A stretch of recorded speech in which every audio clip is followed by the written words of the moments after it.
Alright folks, as the year comes to a close, it is time to count down our top 10s of 2022. I'm going to be doing a couple of these different videos here. This is of course top 10 series of 2022. Going to be doing top 10 movies as well as top 10 most anticipated movies of 2023. Now, could have been a little bit earlier with these videos, but there were a couple last minute things that I wanted to get washed before I did these rankings. But today we are going to be doing a top 10 series of 2022. And obviously, as always, keep in mind this is just my personal list, my personal ranking. You can let me know your personal rankings in the comments below. And also keep in mind the fact that like maybe a show that you really loved, I either didn't feel the same way or just didn't see it at all. Because there's a lot of great shows out there this year that I've heard great things about. I just haven't had time to watch it. Like, Severance, Winning Time, The Bear, House of the Dragon. Haven't seen any of those. But hopefully in 2023, I will find the time to get caught up on those various series. But without further ado, we're going to go jump into this and break down my top 10 series of 2022. Starting off with an honorable mention of Doom Patrol Season 4. Now, the reason this is just an honorable mention and not fully on the list is just because we're only like halfway through the season at this point, because HBO Max is doing this this thing with both Doom Patrol and Titans, where they did the first half of Titans Season 4 in November. Now we're getting this first half of Doom Patrol Season 4, and they'll be switching back and forth until we complete the season. So I'm not even caught up on Doom Patrol Season 4, but I just know that I love this show. It has been a phenomenal show through the first couple seasons, and is continuing so far from what I've seen in Season 4. It's always been one of my top DC series because it's just so good, taking characters that I'd barely even known about before this show and just turning into some of my most beloved DC characters, because this show, it's masterful in character development. It is just so beautiful the way they do it, and then even the storylines themselves are so well done and so well executed. So I'm really excited to see where things go in the remainder of Doom Patrol Season 4. Now, kicking off my actual top 10 with another HBO Max original DC series with the Harley Quinn Season 3. Now, this is a show that I instantly fell in love with, because it was a show that I wasn't expecting to really like at all, because when this first came out, it was before I was really into mature content like this, and this show is like the definition of mature content. It's an animated show, but this is definitely not for kids. But it's so funny, it's so raunchy, so violent, but in a good way. Like, it utilizes that. And even aside from all those things, it's a very similar thing to what I like about James Gunn and his style, like what we saw with the Suicide Squad, is you do these crazy, violent, raunchy, funny things, but then you also savor those really deep, emotional moments with these characters. This is another show that is great with character development, and just brings to life so many various DC characters that really don't get the spotlight. Obviously, Harley Quinn does, but bringing her to the forefront here, bringing in her love story with Poison Ivy, getting King Shark and Clayface in here, along with various other DC characters, obscure characters and stuff like that are able to be explored in the series, that because this is animated, sometimes isn't able to be explored in live action, which I think is really cool. But number 9 on the list is Dahmer Monster, the Jeffrey Dahmer story, a series that is kind of controversial among most people. Obviously, this really took off on Netflix. It's one of the highest viewed series like ever, well, English series on Netflix, so it's pretty insane. Another one I wasn't really expecting and honestly didn't even know about until like a week before it came out, but really the reason I appreciate this show so much is because of Evan Peters' performance, because Evan Peters is just insane as this character of Dahmer. Jeffrey Dahmer is also a guy that I'd heard about him. I was like, okay, creepy serial killer that like did some stuff to young men that is super disturbing, but I really didn't know that much about him and his story, so I thought that was really cool, kind of getting to know more about this guy, see how twisted and messed up he really is, but also to see where he came from, kind of what caused that. Some people complain that like, oh, this show makes you feel bad for him, and in a way it does, but that's what a good show does. You don't want to hate your main character, because then it's just a terrible TV show. So I like that it kind of it plays the balance between those two, between you making making you feel bad for him, but at the same time showing you the horror and the carnage that he caused, that just makes you realize, like, okay, yeah, no, this is this messed up guy. He deserves what he got, kind of. But at the same time, it was pretty brutal. But anyway, moving on to number 8, we have Andor, the Star Wars series of the year. Sure, we got, this was probably, we went into 2022. 3 Star Wars series are coming out on Disney+. We got The Book of Boba Fett, Obi-Wan Kenobi, and Andor. This is probably the one that everybody was least looking forward to, because everybody loves Boba Fett, everybody loves Obi-Wan Kenobi. Darth Vader came back, and with Hayden Christensen in Obi-Wan Kenobi, you think those would be on the top 10 list, but no. Andor is, which is crazy. A lot of the shows on this list are just because they're surprises. And Andor definitely was a surprise. I mean, we all loved Rogue One, so we knew it was probably going to be a good show. But going back and tackling the story of a character that you already know dies in the future, it doesn't always work out that well. We saw what happened with Black Widow, but this show is so good. And to be completely honest, I actually haven't even finished watching it yet, because I'm that behind, but I have like maybe 4 episodes left. But what I did see, it was amazing. It's a show that definitely has a rough start. The first couple episodes are pretty weak, but after you get to like episode 5 and 6, and the way this show does like 3 to 4 episode arcs, I think is really compelling, because like I said, the first couple episodes were pretty weak, but then right after the first couple, you move on to a completely different thing, but still exploring the character of Andor, and you still have this overarching story. He's just a really compelling character. Diego Luna, of course, is a great actor, and it's really great to see that we are getting a second season. I don't know, it's probably not going to come out in 2023. I mean, it is a 12-episode show, but I'm really excited to see more of Andor in the future, and actually finish watching season 1.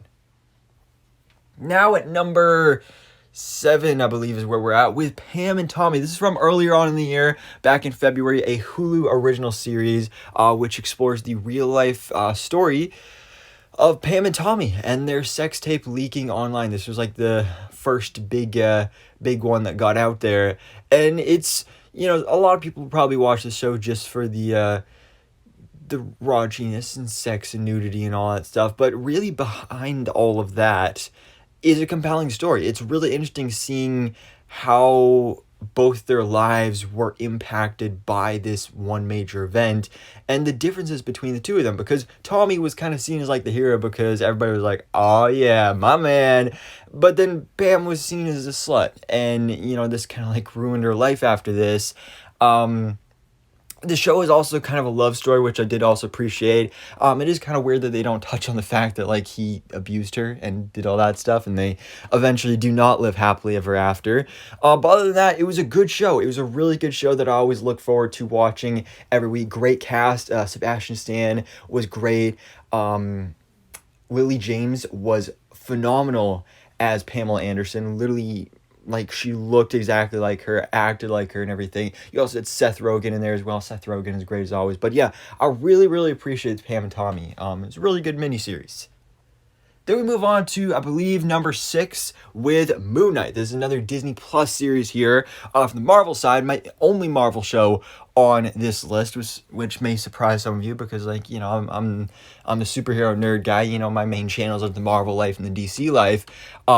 There's definitely more DC here on this list, but that's kind of, lately DC has kind of been shining a little bit more than Marvel, to be honest. But Marvel's best series of the year by far is Moon Knight. This came out back in March, and I just fell in love with this show because I've always loved Moon Knight as a character. So obviously I was super excited to see him join the MCU, but this character is so much more once I got to know him in his Disney Plus series, because I knew previously like he was basically like Marvel's Batman. He's like a vigilante, but I didn't know how much more there was to him until we got to witness him in this story on Disney Plus with DID, dissociative disorder. Was so compelling. Seeing him deal with multiple personalities, how you had Stephen Grant and Mark Spector, as well as the looming presence of some other personalities there as well.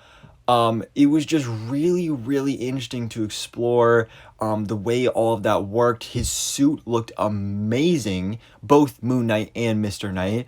Ethan Hawke was a great villain here as Arthur Harrow. We also had Layla in there, who I didn't expect with the Scarlet Scarab. But Oscar Isaac is just fantastic performer, specifically in this series, because again, he plays one character but with multiple personalities and does it so well. Different accents, different mannerisms. It's just so impressive. And while a lot of people say this show kind of fell apart in the end, and to be fair, yes, that last episode kind of takes it from a really interesting kind of psychological character study show to just full-on action-packed superhero show in that last episode. I still appreciated it, and nothing's confirmed, but I really, really hope that we are getting a Moon Knight season 2 at some point in the future, and we know we're going to be seeing more of this character, and I just cannot wait. Now, halfway through the list, with number 5, we have Cobra Kai Season 5 on Netflix. Now, if you guys have been watching the channel for a while now, you know I love Cobra Kai. It's a show I fell in love with just a couple years ago when it first came to Netflix, because it was a show I didn't even know about before then.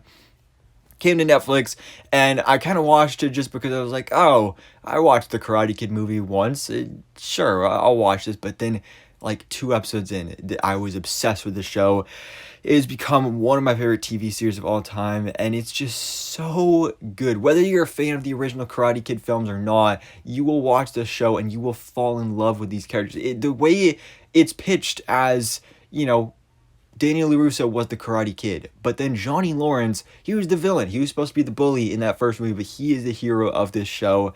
And season 5 just really stepped it up even further.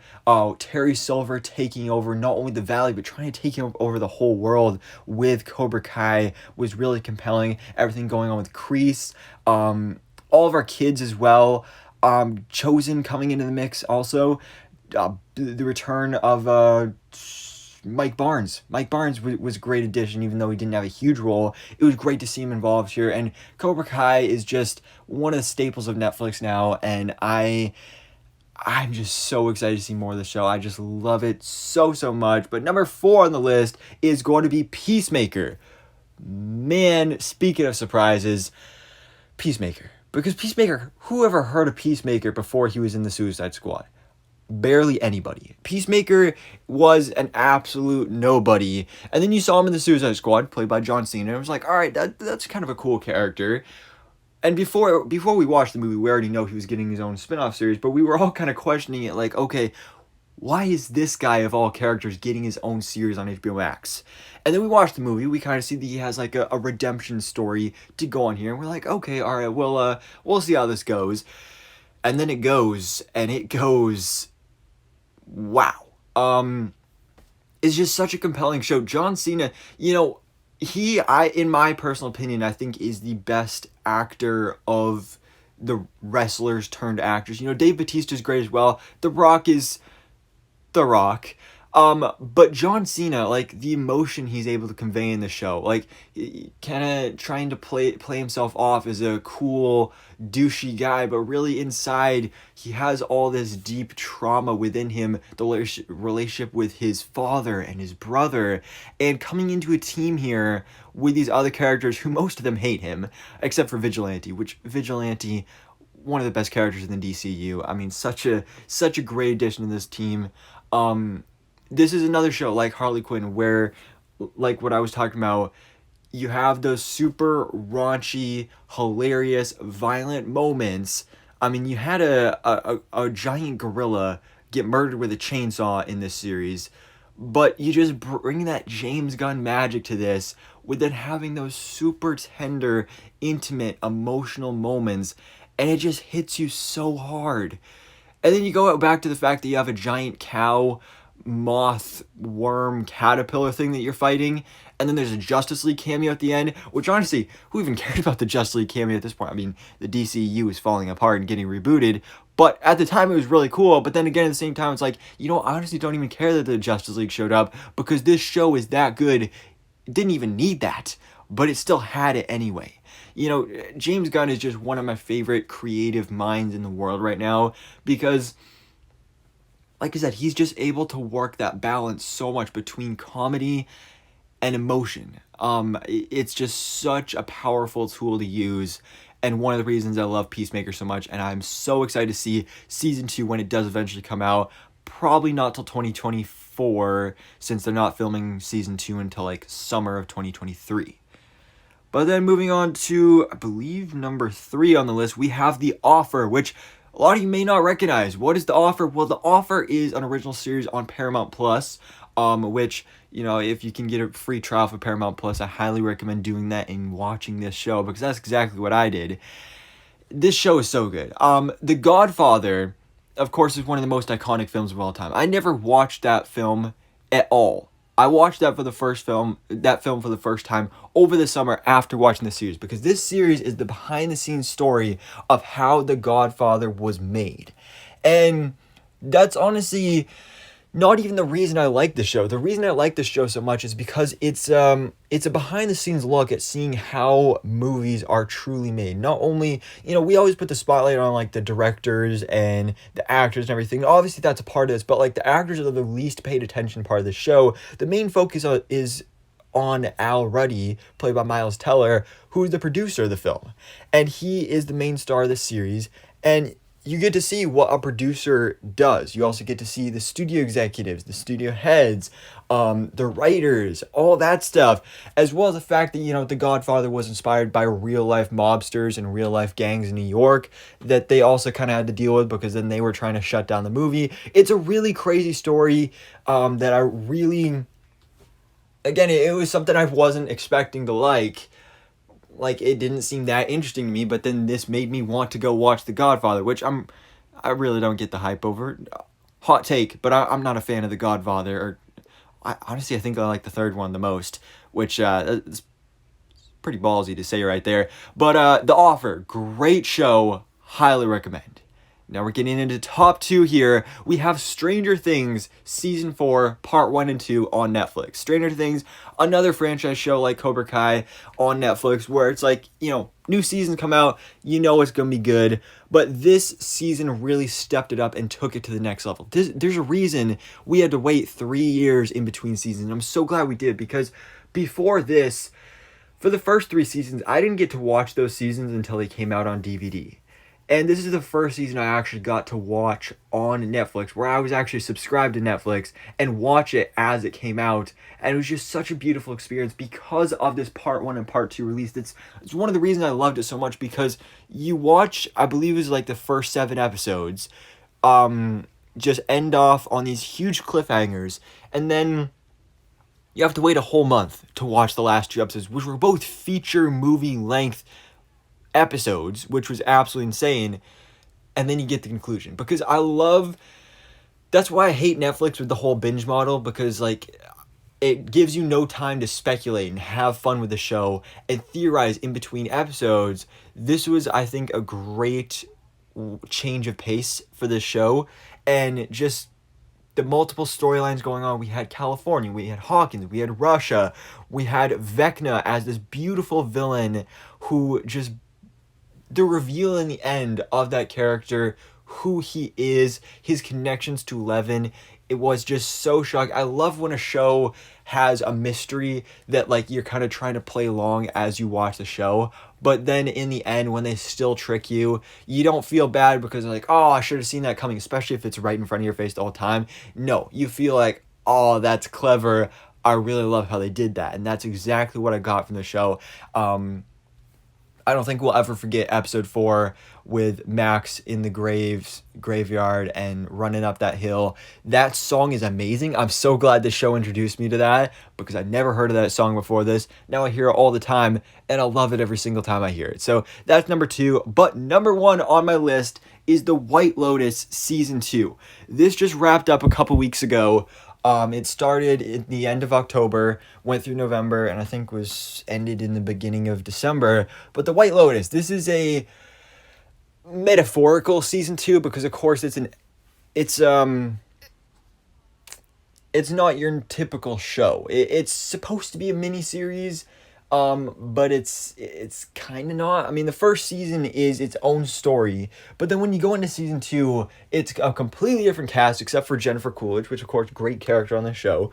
And it's just such an interesting concept, because you go to this beautiful location of this wonderful looking vacation resort in the summer, which is the one thing I didn't kind of love about this, is that like it's giving me all these summer vibes, but then it's like Christmas time, so I wish it would have released like over the summer or something like that. But other than that, I mean, this show is good because it introduces you to these characters that some people would just say are like absolutely terrible, horrible people, but I would call them more flawed characters, flawed human beings. They all have their problems.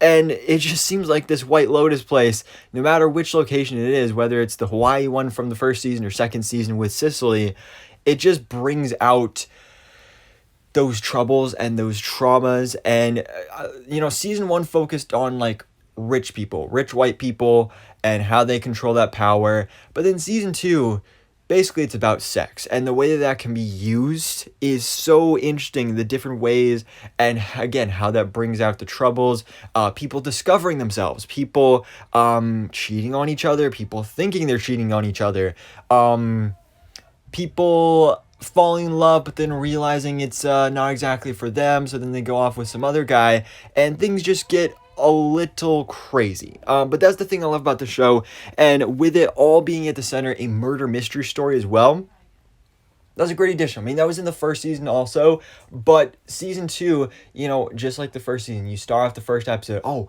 there's a body in the water, dun dun dun, and then you go to like, oh, 1 week before, and so you spend the whole season trying to speculate, okay, who's going to end up dead and who is going to be the murderer, and it is never what you expect. So The White Lotus is just such a good show that I highly recommend if you haven't seen it yet. But guys, that is my top 10 series of 2022. It was a great year for TV shows and streaming, and we know 2023 is just going to be as good, if not better. So I'm really excited to see it. Again, guys, stay tuned for those other top 10 videos as well. But for now, let me know your thoughts in the comments below. What were your top 10 series of 2022? And thanks for watching. Please drop a like if you enjoyed this video and hit the subscribe button so I can keep you up to date on everything goes on in the movie life.